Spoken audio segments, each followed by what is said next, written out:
Kecamatan Perlak Timur, Aceh Timur, pada Senin 20 Juli. Kegiatan penghijauan kembali hutan bakau ini dilakukan dalam rangka memperingati Hari Bakti Adiaksa ke-60 tahun 2020.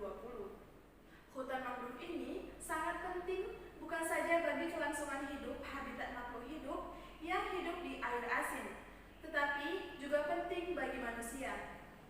Atas dasar itu pula, sehingga pihak Kejari Aceh Timur berinisiatif sebagai salah satu bentuk partisipasi untuk ikut serta melestarikan hutan mangrove sebagai benteng abrasi air laut. Kejari Aceh Timur mengatakan, hutan menyimpan air dan hutan mangrove juga menjadi benteng abrasi.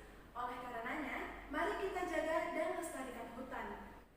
Pada momen Hari Bakti Adiaksa kali ini, Abon Hasbullah mengajak seluruh masyarakat di sekitar kawasan hutan untuk terus melakukan penanaman dan melestarikannya sehingga segala jenis sumber daya alamnya tetap terjaga.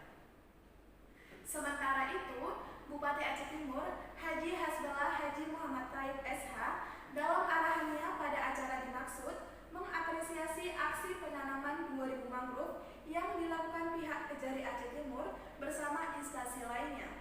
Ia mengatakan, penanaman bibit pohon mangrove itu menjadi awal dari reboisasi yang akan dilakukan secara menyeluruh sepanjang pesisir pantai Selat Melaka, khususnya dalam kawasan hutan bakau Aceh Timur.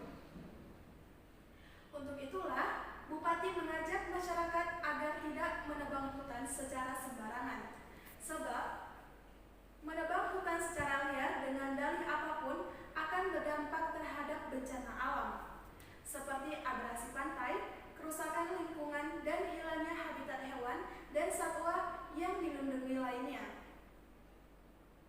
Bupati Roki mengatakan, salah satu cara yang paling efektif untuk mencegahnya adalah dengan menanam kembali pohon mangrove. Sekian berita hari ini, saya Rida Khairia pamit undur diri.